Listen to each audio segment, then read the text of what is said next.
Okay, so hey everyone, this is the All on the Line North Carolina statewide volunteer call. My name is Bree Bro. I'm the East Regional Manager focusing on organizing in North Carolina.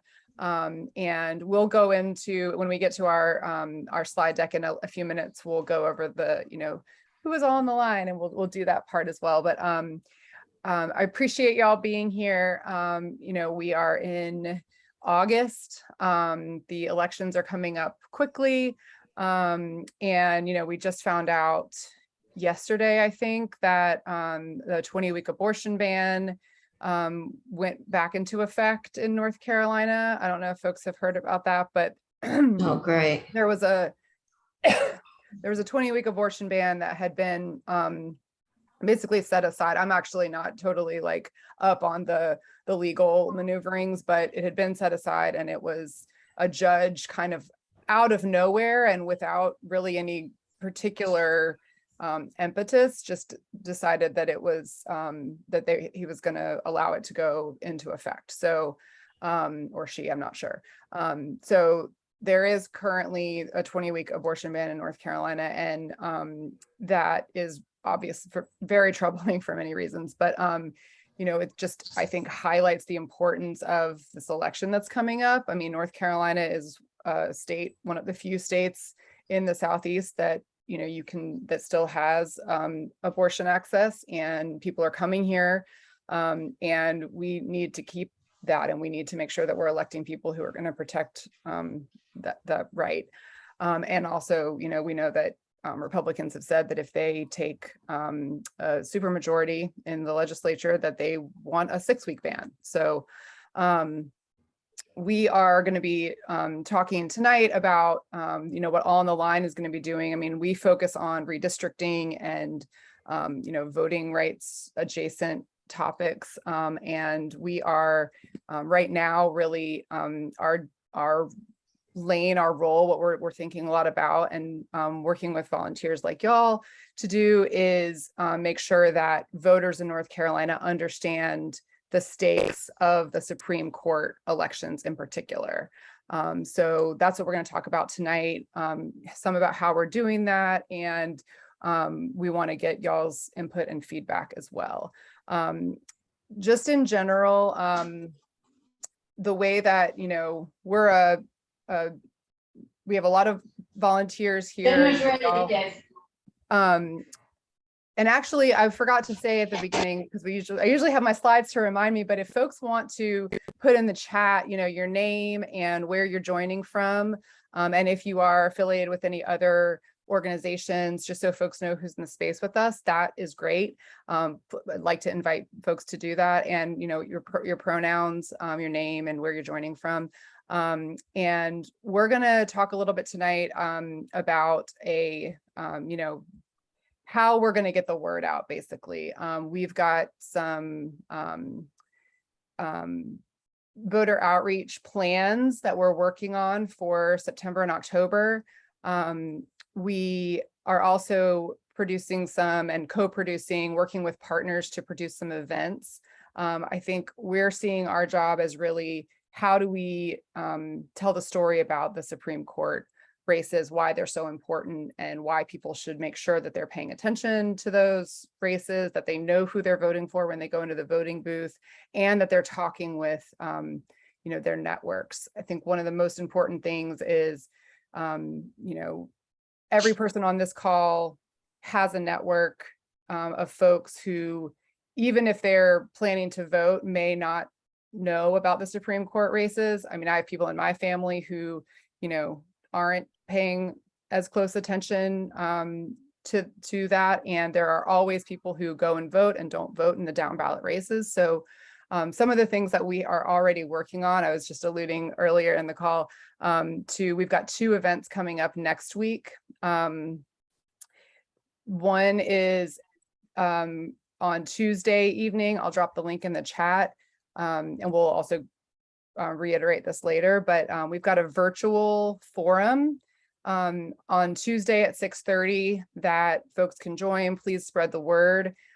We've got some expert folks, I've got a journalist who's going to talk about just sort of like how the judicial system in North Carolina works. We've got an attorney who's going to talk about, what makes what you want to look for in a judge. How do you know if a judge is going to be fair-minded when you're looking to vote? And then we've got folks from different issue organizations. We've got someone from Pro-Choice NC who's going to talk about the landscape for abortion access in North Carolina. Someone from Equality NC, because we're definitely looking at LGBTQ rights as being something that could be in play, post-election. We want to make sure that we're protecting everyone's civil rights. So folks are going to, and then we've got a person who's a journalist also who does a lot of work on courts and gerrymandering, and it's going to talk about, what's at stake for voting rights and fair maps and things like that with the Supreme Court election. So we are, excited about this event. Let me put it in the chat, and hope that y'all will all come and spread the word, just as a way to start understanding, talking about, and just, amplifying the stakes and the importance of these Supreme Court elections. And then, so that's Tuesday night. And then on Thursday, we're going to be in person in Fayetteville. We've got another panel with a similar lineup of panelists.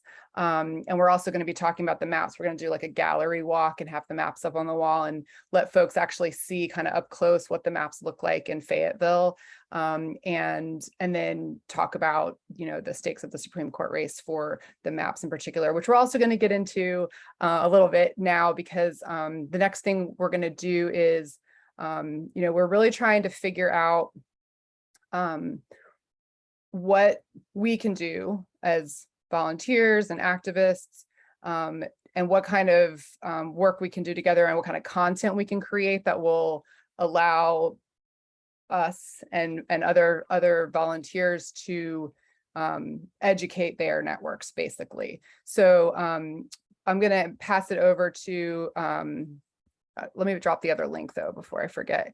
If you know anybody, if y'all have contacts in Fayetteville area, please let them know about this. It'll be great. It'll be, a chance to be in person and be together. And we're excited about it. We got a bunch of folks already signed up, and we'd love to have more. And we'll provide food and everything. It should be a good conversation. Let's see. Thanks, Rachel, for that in the chat. Y'all make sure to check the chat for Rachel's link there. So the last thing I want to say before I pass it over to Karen to go through our slide deck here is I shared this link last time. It went out in an email, and so a lot of folks on this call have already filled it out. But kind of the next thing, once we get through these events next week, which have been taking up a lot of my mental space, we definitely want to start pivoting to thinking about what other kinds of content do we need to be creating, what's going to be helpful for people to talk with their networks or to put information out, on social media, or, emailing your friends and family, whatever it is, however you're able to, engage with your folks about the Supreme Court race. So we're definitely looking at having, a group of people get together and talk through some content and some messaging, and also making decisions about what kinds of actions are we going to do. We're planning a week of action in September to really try to just talk to as many North Carolinians as possible about the Supreme Court races. So if you are here, then I'd love for you to just fill out this, and you haven't already done it. And if you have and you want to do it again, that's fine too. But we have this volunteer interest form just to help us gauge who's interested in doing what, so we can make decisions about what we're actually going to do. And also, if you're interested in helping to lead some of this work, that's super helpful. And that'll help me, touch base with you. And I'm going to aim to do that the last week of August or first week of September. So with all of that said, I want to pass it over to Karen. I'm going to share my screen, and then Karen is going to walk through a deck that really, Karen, thank you for doing so much work on this. We talked about, Karen and I talked about putting together a deck. So Karen did a lot of, during the redistricting process, we put together a deck. All on the Line had a deck, slide deck, basically, that volunteers could use to present to groups about what was going on with redistricting. And we've had some folks express interest, and I know a lot of you are parts of other organizations, or you're, in your precinct or just a neighborhood. I had a neighbor ask about maybe doing like a neighborhood lunch and learn. So we wanted to put together something that we could share out.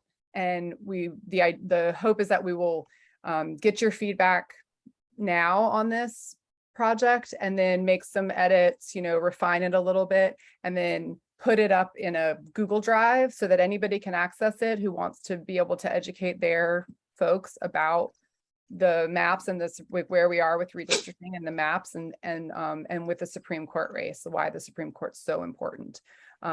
So let's see. So that's the idea for this. And I'm going to let Karen's going to walk us through it. And then I would love to get so be thinking about sort of like how this lands. Is this something that, you could see either doing yourself with a group that you're part of, or, inviting someone from All on the Line to do, if you don't want to be the person who delivers the content, but just like, is this the right level and interest and amount of information that gets the point across? But, so, okay, let me share my screen and pass it over to Karen to walk us through. Bree. Thanks. So hi, everybody. Yeah, so as we talk through this, feel free to ask questions or make comments, because like Bree said, we're looking for your feedback on, is this the right kind of information for us to be getting out to people through various mechanisms? Is it the right, the right messaging, the right level of detail? Is it too technical, not technical enough, whatever? And it's all geared, as Bree said, it's all very much geared towards the Supreme Court races, and specifically how they can impact gerrymandering, and then what the impacts of gerrymandering itself are. So Bree, you can flip forward to the next slide, please. Thank you.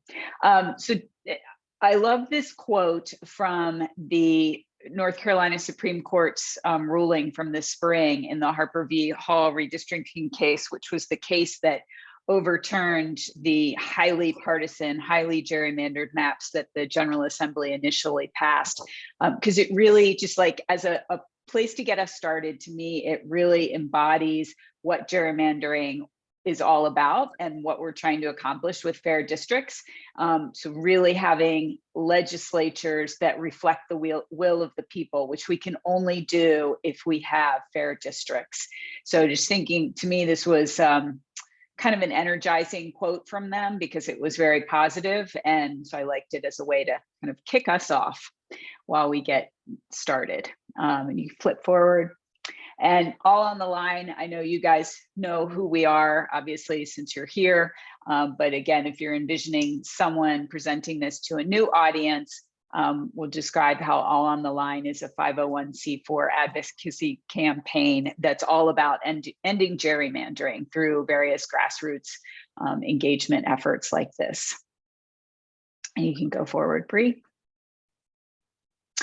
So what I'm going to talk about, I'm going to talk a little bit about what happened during the recent redistricting cycle, so that everybody's got the same backdrop for how we got to now, and then talk about the Supreme Court races and specifically the impact of those on redistricting and ultimately on voting rights. All right, so what is gerrymandering? Why do we even care? Because it's really kind of a bit obtuse technical topic. But let's talk first about how maps get made in North Carolina, and recognize that different states have different processes. So this is very specific to North Carolina. So in North Carolina, the party in control of the General Assembly draws 3 sets of maps, one for the North Carolina House, one for the North Carolina Senate, and then our congressional seats from North Carolina, of which we have 14 now. And that happens every 10 years after the census. The governor cannot veto those. So you may have seen headlines in other states where governors vetoed maps. That doesn't happen in North Carolina. They got rid of that. So that when you think about our system of checks and balances between legislatures, judicial, and executive branch, it leaves us with the courts as really our only backstop against any unfair or gerrymandered maps. So that's why their courts are so crucial in all of this. Gerrymandering itself is a way to manipulate the district lines in any voting district, whichever one you're talking about, to establish some unfair political advantage for a particular group or party. And it's really easy now that we have computing algorithms to plug in a lot of different maps and see what potential election outcomes are going to be. So it's, whereas before it was, if you go back, let's say 15 years, even to the last round of redistricting 10 years ago, it was more of an art. It's now very much a science that you can bring computing power to make it even easier. And so we've got a couple examples here. So you've got a set of 50 precincts, which would be 60% blue and 40% red. And you can see 2 different ways to draw district lines to come out with completely divergent results. Right. So in the middle box here, we have 5 districts, 5 of which would go blue and 0 of which would go red. So blue wins in that one. And the way that they've accomplished that is by cracking or splitting or diluting those red voters across the 5 districts. In the third column is the opposite example. Here, we've kind of packed a lot of the blue voters into just 2 districts. So blue wins 2 districts, but that leaves red set up to nicely win 3 districts. So lots of different techniques to steal an election. So what? I think this is a huge crisis for democracy. What we end up with is politicians who are virtually guaranteed to win in the general election. And so the only competition really is in the primaries. And we know from historical voting patterns, the people who turn out for primaries tend to not really represent the mainstream voting population, and instead tend to represent more partisan and in some instances more extreme views. And so we end up with politicians who pander to those views in order to win their primary, because that's then how they win in the general election. And if you gerrymander enough, you basically end up with no competition whatsoever and no ability to ever really challenge or compete against the party in power, which, circle back to my first statement, crisis for democracy, right? That doesn't represent a true democracy. People talk about fake news. I like to talk about fake democracy, which is what it feels like we have more of in this country because of gerrymandering. So you end up with legislation that doesn't reflect the voting majority's priorities. And you can point to past failures, like Medicaid expansion has been around since 2014, I think, 8 years. North Carolina still hasn't expanded it, even though it has widespread popular support. So that's kind of water under the bridge at this point. We can't change the past, but one has to ask, what's it going to be next time around? Is it going to be further erosion of voting rights, reproductive rights, like Bree was talking about at the top of the hour, gun safety, any topic really that has broad bipartisan support? And those topics have a lot of broad bipartisan support. Any questions about kind of what gerrymandering is and how it impacts us? Okay, so the timeline for how we got to now and what might happen in the near term. Last November, as many of you know, the gerrymandered maps got enacted by the General Assembly along completely party lines. Democrats tried to influence those outcomes more positively, but their amendments were summarily rejected by the GOP. Those maps were immediately challenged in court. There was a 3-judge Superior Court panel that found the maps to be extreme partisan gerrymanders, but basically said that's fine. That's not in violation of the North Carolina Constitution. So a couple excerpts from that opinion. The court finds that the congressional map is the product of intentional pro-Republican partisan redistricting. The court finds that the state house and Senate plans are extreme outliers that systematically favor the Republican Party to an extent which is rarely, if ever, seen in the nonpartisan collection of maps. And then the last excerpt that I pulled out from them that I really like, because if you talk to and listen to the sound bites from our GOP legislatures, they inevitably point to the packing of Democrats as a natural artifact of our geography, and the fact that Democrats tend to cluster together around urban centers. The court said the enacted plans resiliently safeguard electoral advantage for Republican candidates. This skewed result is not an inevitable feature of the North Carolina landscape.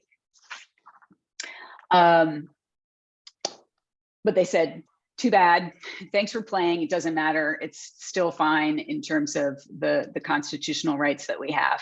That was then immediately appealed to the North Carolina Supreme Court, who is dominated currently 4-3 by Democrats, who said this is in violation of the North Carolina Constitution, free elections clause, free speech clause, freedom of assembly.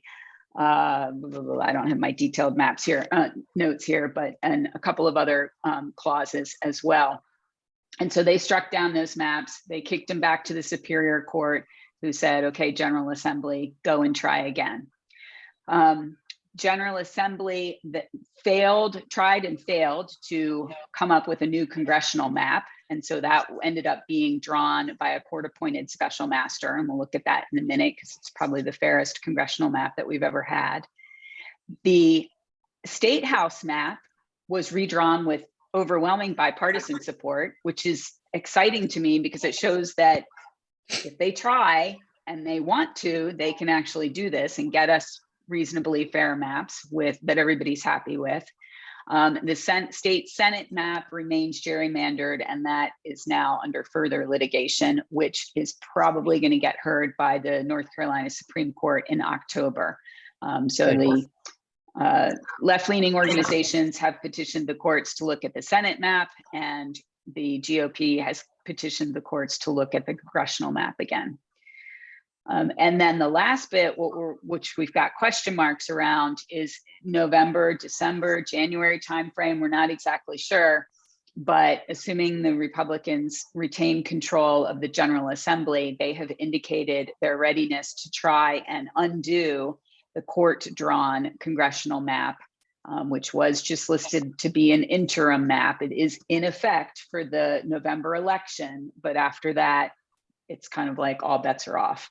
So we could expect, if they do that, certainly that it would come under litigation again, but how that will all play out remains to be seen. Questions? Bree, anything else to add?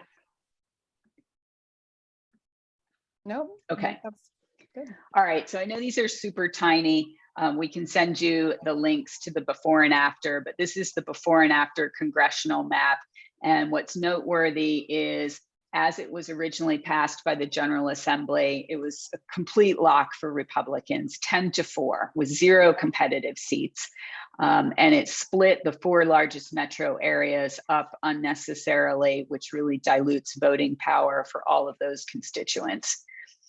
So recall, this is the version that was drawn by a special master. So the right-hand side is the one that the Supreme Court, state Supreme Court enacted for the November election only.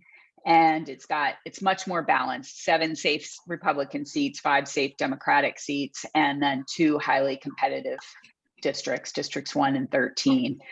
So it's much more reflective of what the state actually looks like. But again, the key thing is it's at risk, and we could slip back to something that looks more like what we have on the left if we don't elect the right people for the Supreme Court.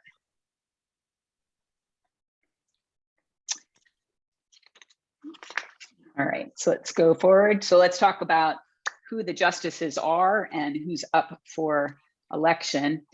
So in that Harper v. Hall case, the one that I had the excerpt at the beginning from, the decision was split completely along the party line. So the 4 Democrats were in the majority in overturning those gerrymandered maps and saying that, in fact, gerrymandering for partisan reasons in North Carolina is unconstitutional.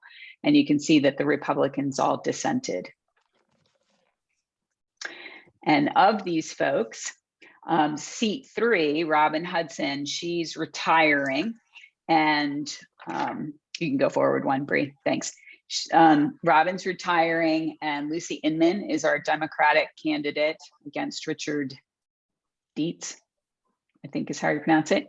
Seat 5, Sam Urban is the incumbent. He's up for re-election against Trey Allen. So make sure you go out, research your candidates, come to the judges event next week to learn how to pick a judicial candidate, because I want to learn that, because it is really hard to, other than going along party lines, it's pretty hard to figure out how a judge will be. So that should be helpful to all of us to figure out how to pick a good judicial candidate. And make sure, like Bree said, make sure you vote in every race. When Sherry Beasley was running for North Carolina Supreme Court Justice, she lost by like 400 votes out of 5.5 million votes cast. And here's the catcher: of those 5.5 million people who voted, over 150,000 of them did not vote in the Supreme Court races. 150,000 people got either ballot fatigue, or they didn't come to judges, so they didn't know how to pick a candidate, so they just left it all blank. Yes, question. Well, I just want to say that when you're talking to people, I've been working with a campaign for Deb Butler. And so down the script, after we talk about her, we talk about, say, look for Lucy, search for Sam. So that's there we go. I like that. I'm going to use that. And you talk to them about it, look for Lucy, search for Sam. And that's how we help people remember who to vote for. All right. That's great. I'm writing that down because I've been doing phone calls as well. And that's great. All right. Questions on the races, or how the way in which the North Carolina Supreme Court is involved in these gerrymandering cases?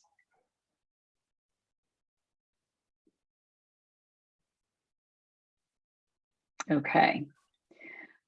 So, all right, so help spread the word. So, as we talked about, educate yourselves, do your research on the candidates, go to Google, the candidate websites, things like Ballotopedia, where you can get nonpartisan voter guides.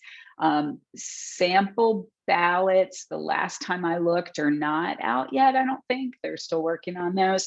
I think I looked last week, but those will be up soon, so you can see other races as well, but our materials will have the Supreme Court races. Start to share this information with family and friends. Start to point out the need, really regardless of who you're going to vote for. I think the Sherry Beasley example is a really salient example for, we're not a democracy if people don't vote and vote in everything, right? So help them understand how they can go out and learn about the candidates. Share some of the information from judges with them on how do you find a good candidate. And then our upcoming week of action, which somebody had asked in the chat, tentatively September 18th through the 24th. As Bree said, she'll be trying to pull on a number of you who are interested to help plan that week out and figure out what it's going to look like. Are we going to, have phone banking and text banking, maybe some literature drops, maybe like a one-pager on this kind of information that we just covered that can be used in literature drops, that type of stuff, as well as hosting other events. And so just then to reiterate the stuff that Bree was talking about at the beginning, next week, the judges virtual forum, also next week, the Selma screening, September 19th through the 23rd. If you've got a high schooler, there's a high school voter registration week. Bree, remind me what the name of the organization is who For the high provides school a lot voter of, registration, yeah, it's the civics, something. I'll find it and drop it in. we'll the find chat. it. Yeah. They've got trainings. If you've got a high schooler who's interested in running a voter drive, they've got virtual training for those kids and materials that they provide them with and all that good stuff. And then our week of action. Bree, other things you want to add on upcoming events?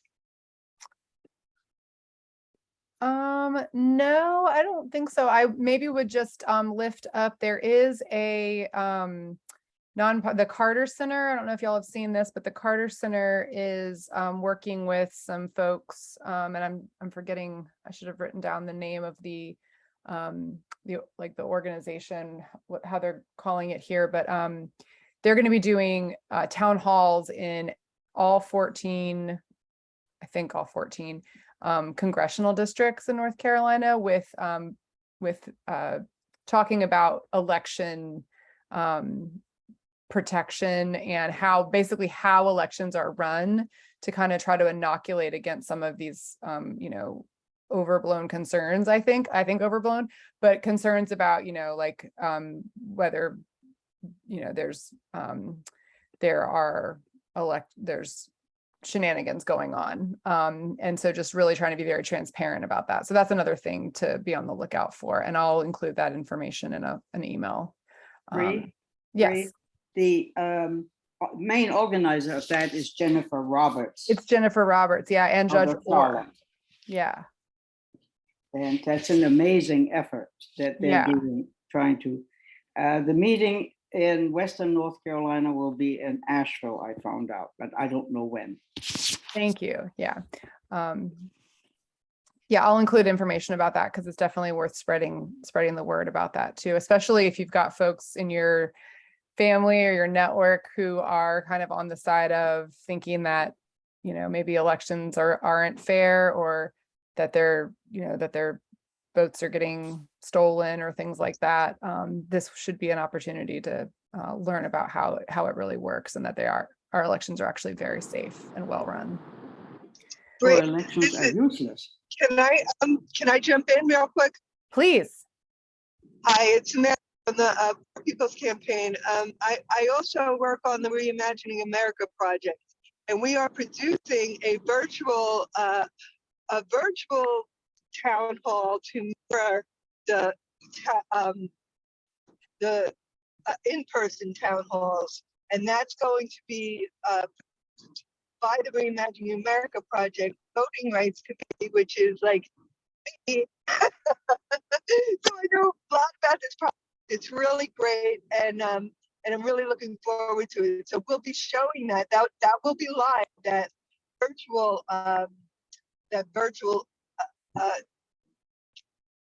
mirror of that town hall will be available on September 19th. That's the date that's coming in. During your week of actions, so it might be something you want to throw up there. It's really going to be good. Tim Boyum from Spectrum News is going to MC it. We have such great experts, a cybersecurity expert like the best. We have ballot experts, the director of Mecklenburg, I believe, Mecklenburg's Board of Elections will be involved with and it's bipartisan also. So we're partnering with a veterans group that is partnering with us to produce it also. So it's really, I hope you can tune in, and I'm really excited that you mentioned it, and I'll let them know. Great. And yeah, if you want to send me the links or information about it, I'll definitely, spread the word. I think that the more events we can have and the more opportunities for people to learn and engage, and the better. And we can share with our folks. So they just opened up their registration website at North Carolina North Carolina, what is it? Sorry. I'm drawing a blank fair- too, but fairelections.com, North Carolina elections.com or something. I gotta look it up. Yeah, I don't want to say the wrong thing, but Yeah, we'll find it either. and make sure it's in the But email. it has the whole schedule and yeah, Great. thanks, Yeah. Greg. Thank Thanks, Mary. you. Yeah. See you. You too. Thank you, Sam. So I wanted to just, get folks' impressions, feedback on that, the presentation. Like, we are very interested in genuine feedback. Like, does that feel like something that would be useful to be able to offer for groups and for people, volunteers or leaders of groups, or just, voters to share with their networks? How did that land for folks? Let's start there. And does anyone have any feedback or thoughts? Had a couple people. This is Leslie. Can I, the Yes. one thing that when I've done things on gerrymandering, redistricting, whatever, one of the things that I find often is that people don't understand how redistricting and gerrymandering fit together. So I'm wondering even if there could be sort of a more basic slide at the very beginning to sort of go, okay, every 10 years there's a census that requires redistricting. When redistricting is not done fairly, that results in gerrymandering.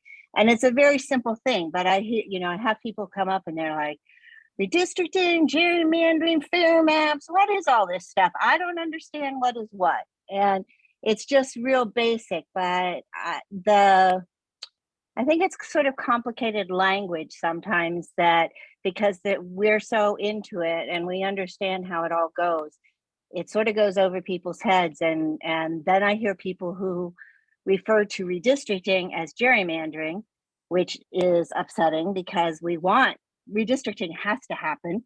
It can be done fairly. We don't want to sort of bash all redistricting because that, that's ridiculous. So that's just a suggestion. And then the other one that I sent you that I don't like the language of stealing because it sounds like stop the steal to me. Great. Yeah, that's really helpful. Yeah, thank you. I see Nadine's hand and then we'll go to John. A couple of things. Leslie said something that made me think of something, but I just thought the visual presentation, I thought I know what Leslie said about giving more of a basic background, I think would be really good. And then follow with that intro quote about, you're not really represented if the people in the district, because I like leading off with it, but maybe if people don't even understand it, it would, I don't know, maybe do it before and then after or something. But I was thinking about the visual presentation. And this may just because I'm old and nearsighted, but I would like less on a page. There was one thing where you, for example, maybe it was before you did the chronology maps.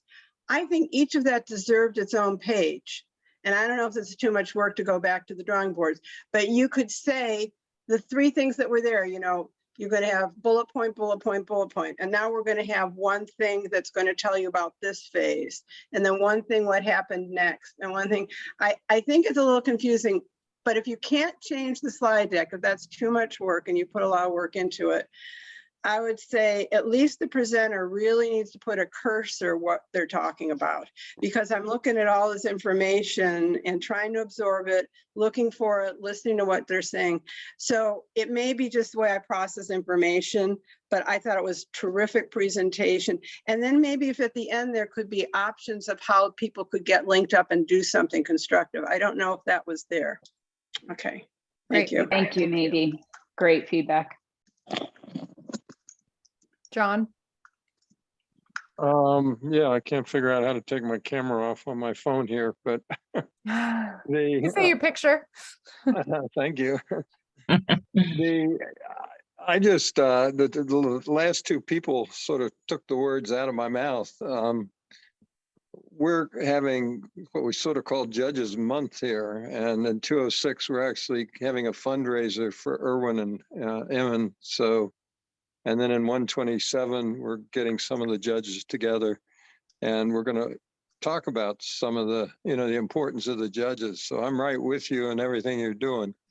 At the meeting last night, when we were talking about how to organize this, there was a lot of passion for we've got to keep it simple. We've got to let people understand why this is so critically important, but we're going to lose them quickly. And so often what I do, Bree, is I take the excellent presentation you guys put together, and then I sort of condense it into 5 slides. That's the 30-second elevator speech that we give to the precincts. So I think you need 2 decks. I think you need one sort of simplified deck, and I would, they're very noisy. They're not, they're very busy. That's probably a better word. And so I would try to, take some of the busyness out of the slides, but have one bigger deck if you're going to spend a whole hour discussing this thing. But like a shorter deck, I'll probably have maybe 5 or 6 minutes to sort of give some background before we turn it over to the candidates and people get to talk to the judges. So you need a shorter version that people can use when they don't have as much time to go into that kind of depth.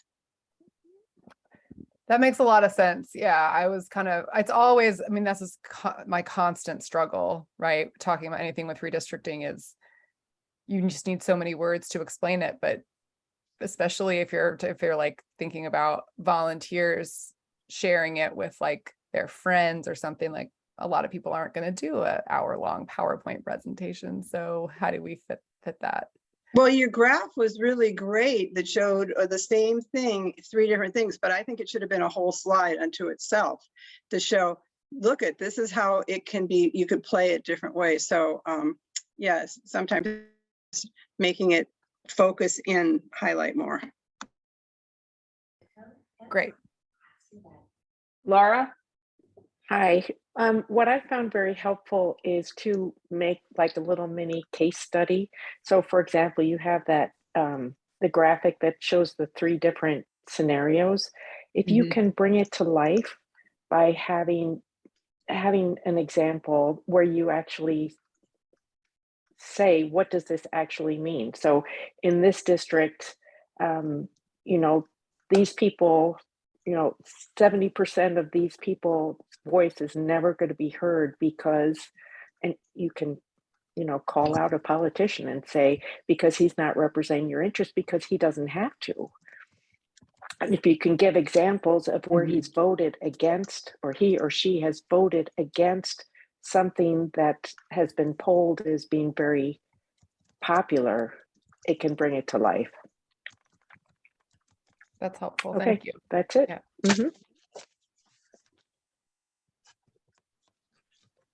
All right. Great. Anybody else? I'd like to say something. Thanks. The Go for it. graphs were easy for me to understand. And I think one that might have confused some people, but it didn't confuse me at all, is how the lines were driven, how the lines were drawn. It seemed like it encroached in another area where they said like the Republicans won. Same thing that's happening here in my county. Instead of them drawing straight lines, they'll go diagonal and encroach in another area where that candidate is the only candidate that you'll be able to vote for. So I understood it. Great, thank you. I think it was Nadine's comment that if we had just blown that up and had that as one thing, it might have been easier for others to see where those lines were on that chart. Yeah. Great. And maybe talk through it a little bit. It's that chart is always a little bit, I have to look at it for a few minutes to yeah, we could probably, honestly, we could probably draw our own. That would be a little easier to read. Yeah. We keep cutting and pasting the same one. Okay, well, this is super Excellent helpful. Is feedback, there any other thoughts or feedback, folks? Liz? I was going to thank you, Bree. I thought it was a great presentation, but I agree with the feedback. So many people do not understanding gerrymandering, redistricting. And for me personally, having been kind of involved in this, I think the maps are very confusing, and maybe have maps for if you're talking to a specific area, only include their map. So it's big and they can see what the real impact is going to be. I think that would help people because I think it's important to get 2 points across. Well, one big point. What was, tell me the phrase again, because I forgot to write it down. I'm going to write it right down about the judges. Lucy. Look for Lucy. Oh, look for Lucy, search for Sam. Yeah, look for Lucy. I'm going to use that everywhere. Search for Sam. We're totally using it. But I mean, to me, that is so important because they could have a big impact. I mean, we don't know what the Supreme Court is going to do with the Harper case that's going before it. It's going to impact the whole country. I can only hope that their royal screw up with Roe, they may have learned something to not change everything in the country. Because I will tell you from making phone calls, and it's my own personal thing, women's rights and abortion are that's the issue. That's the issue in this election. You just want to say Kansas, Kansas, Kansas, Kansas. It really, truly is the thing that so far I've gotten really positive reactions from. So thank you. But Karen, thanks for the slides. Sure. Yeah.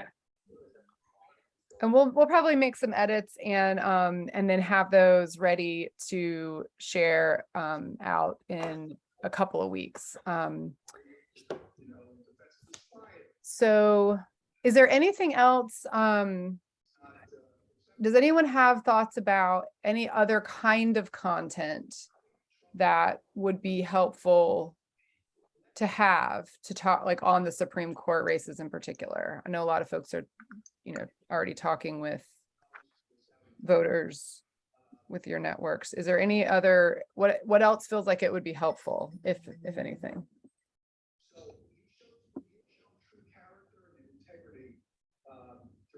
Hi, this is Jack. If I can make a quick comment here. I can't find my hand raising icon, so I'm just going to have to jump in here. That's okay. I've got a great deal of experience using PowerPoint, and I think one of the things people need to remember is that PowerPoint is for pictures. It's not for authoring. So I think the pictures are what's important, and what needs to be said over those pictures isn't necessarily on the slide. So that it's important that there's what's known as speaker notes as part of PowerPoint. I think we need to know what those speaker notes are, such as the examples cited from the judge, from the court rulings on the gerrymandered maps that were submitted. So that's very important. As for Bree's last question, I would say that if there was a way to put together sort of a one-page, even a PDF that could be printed off and handed out, if you're giving this presentation, give people something to take away. That's a real quick reminder of the most important points that you wanted to make. That's all I got. That's great. That's super helpful. That's definitely something that's been in our thoughts about this, that yeah, some kind of takeaway, things that people could maybe even print on their own and share or email. That's great. Thank you, Jack. Excellent. So less text, more pictures. Blow up the pictures so people can understand the different the charts, like the one that showed the example of gerrymandering, and then drill into the specific geographies. So if you're talking to the triad, instead of having the whole map of the state, drill into just the triad area as an example. And I think John's comment was have two versions, a more in-depth version and then a lighter, like 5-minute version, and that together with some type of one-pager. Excellent comments from everybody. Thank you so much. And I just want to clarify, the thing that I felt really needed to be blown up, because it really takes some absorbing, is the chronology of the process of what happened with the history. And so, you know, first this happened, give it a whole page, you know, then the next would give it a whole, you know, maybe I'm wonky, but I like that, you know, maybe you do need a brief version of thorough, but I really wasn't, I was praising the maps, just saying they need to be bigger, but I was backing up to that other stuff. It's a lot of information of how we got to where we were. And I just think it'd be nice to have just one slide for each one. Okay. Great. Okay, that's helpful. Yeah. Thank you all so much. Thank you. We are going to keep working on this, and let's see, I can't remember if I dropped into the chat. Did I put the form in there for folks that might be interested in helping with the stuff we've got coming up? Was that the one that said volunteer, or is that a different one? Yeah. Okay. So and y'all got the you saw the events we've got coming up. I see Michael's I think Michael joined hey Michael, the event in Cumberland County. Michael has been instrumental in planning that and putting that together. So we're very excited about the events next week. We're also hoping that those events, like, we're planning to record them, and then we're also hoping that, like, by having that conversation with experts, we'll be able to glean sort of talking points and things that we can use to create, like, the one sheet, and also just other social media and things to help get the point across, especially for folks that, you know, care about specific issues, like we've been talking a lot about abortion access and things like that, that just making the connection between the issues that we care about and the Supreme Court races. So I think that is kind of everything that we have planned for tonight.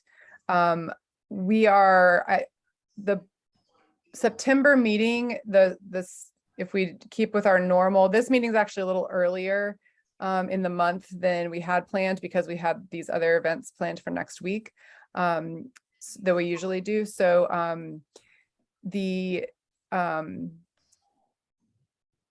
someone just let my dog in the house. Somehow he got out. So what I'm trying to say is, I think our September meeting is going to fall in the week that 18th to 24th of September. So that is just like the week where we're planning to have a week of action. We will be communicating about that very soon. And so just kind of be on the lookout for that in your email. We'll give you more information on what are the events that we're going to have. We've got an action hub up. We're definitely going to do like some letter to the editor writing, and then also looking for like some text banking and phone banking, and possibly canvassing, I'm hoping, but we'll see. But I appreciate everything everyone here is already doing. I know that y'all are all very engaged and working hard, talking to voters already. And so we are going to keep working to make sure that folks understand the stakes of these Supreme Court races. And we will see y'all in September. Thank you, Bree. Thanks, Thanks, everyone. Thanks, For all everybody. your work. Bye, everybody. Have a Thanks, nice Karen. month. Thanks. Bye. Bye. Bye. Good meeting, Bree. Thanks, y'all.